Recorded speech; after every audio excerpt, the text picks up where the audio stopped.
Loss can really be pivotal, and a fighter can go one way or another. We will see what Tommy Morroson has. To meet him, here's Michael Buffer. And now, ladies and gentlemen, Top Rank Incorporated, in association with the undisputed king of beer, Budweiser, presents the featured bout of the evening. This bout is sanctioned by the Nevada State Athletic Commission, Chairman Luther Mack, Commissioners Nat Carasali, Dr. Elias Ghanem, Bruce Lane, and Dr. James Nave, Executive Director Chuck Minker, physicians at ringside, Dr. Robert Voy and Dr. William Berliner, the timekeepers, James Cavan and Mike Lachella. The three judges scoring this bout will be Jerry Roth, Dick Houck, and Hal Miller. And before we continue, ladies and gentlemen, a very special introduction to a man seated behind me here at ringside. He's the all-time winningest coach in the history of college basketball on percentage basis. Ladies and gentlemen, the head coach of UNLV, Tark the Shark, Jerry Tarkanian.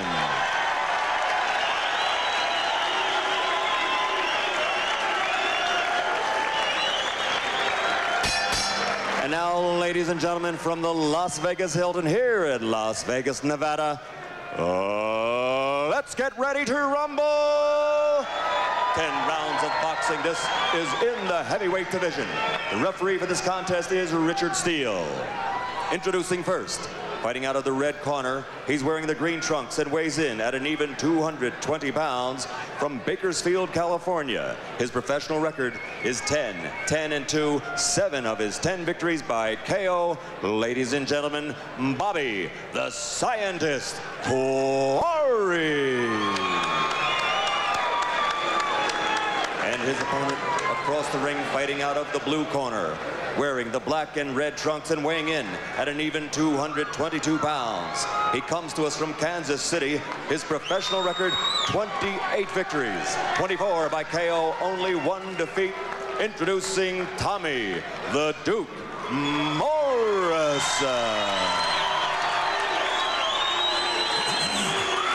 All right, Tommy. Okay, Tommy, Bobby, I gave both of you guys instructions in the dressing room.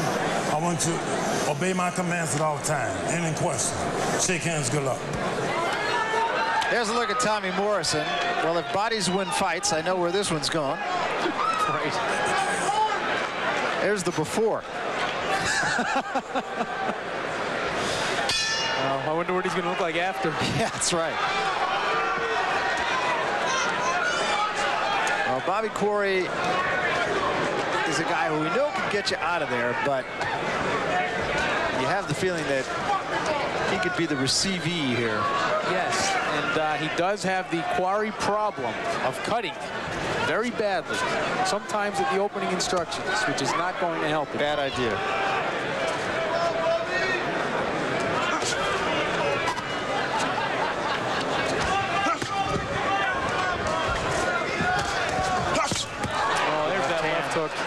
That's really Morrison's bread and butter punch.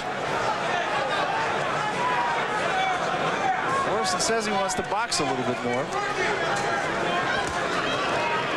You know, if this fight goes a little bit so we can talk about Tommy, it's a very interesting study.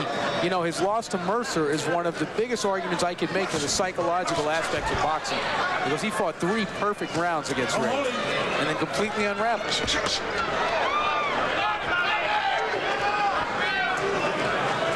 He really doesn't have an explanation for it. I don't think he's going to find any answers here tonight. I mean, that's something that could cause him a problem anytime he goes up against an opponent that can withstand his punching power. Really did surprise me, I have to admit. In that fight, and I've said this a million times, Ray Mercer made a believer out of me. I just did not believe he would win that fight. And that shows you what I know. Well, it was a very, very tough fight to pick. I mean, everybody, just about most of the boxing experts you would speak to thought it was a toss-up. And, you know, Morrison's a great puncher, but he does have that tendency to come apart if he doesn't get his man out of there right away. And we had seen it against Yuri Vaulin last year. That fight he did win, but he was very close. He was on the verge to coming apart because he was in the 5th round, was not knocking his man out. He was getting tired. Yeah, I thought he might have learned something from that fight, actually. And that was a little bit of an unusual situation, and then he was a left-hander, and he was a little bit unorthodox, and I could make a lot of excuses for Tommy Morroson in that fight. Well, I discussed, you know, the Mercer fight with Tommy this morning, and he said, I had never hit anybody as hard as I hit Mercer in my life. My hands were hurting.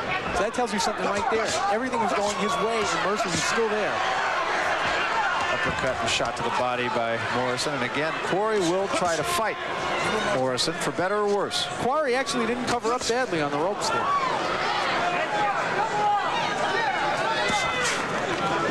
Well, it really is Morroson who has something to prove here, probably more than Quarry. Oh, absolutely. I mean, Quarry is not expected to win this fight. Let's be honest. He's a 10-10 fighter against a guy who's 28-1. Morrison's got everything to lose. So to Bobby Quarry's credit, he's through the first round, and he didn't lose it badly, if at all.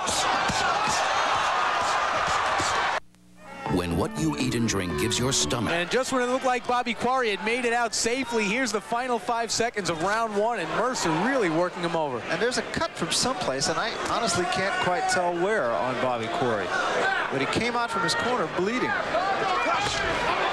May have been from a cutting remark from one of his corners. Or from us.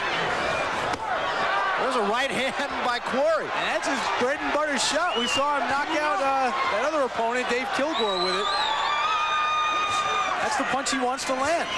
There was the uppercut, and that's the punch that really did the problem for him at the end of the first round. Morroson missed with that uppercut. You know, in all fairness to Bobby Quarry, his only shot really is just to punch it out with Morroson. Hope he gets lucky.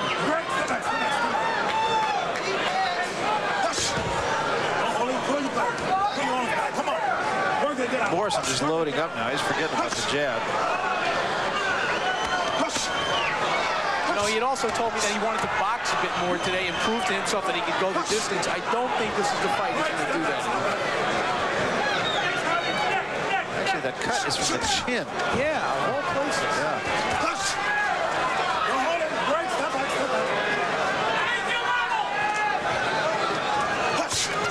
Right hand, down he goes.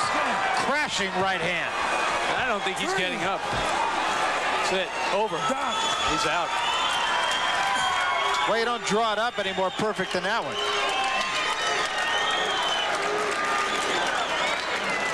When Quarry has hardly moved.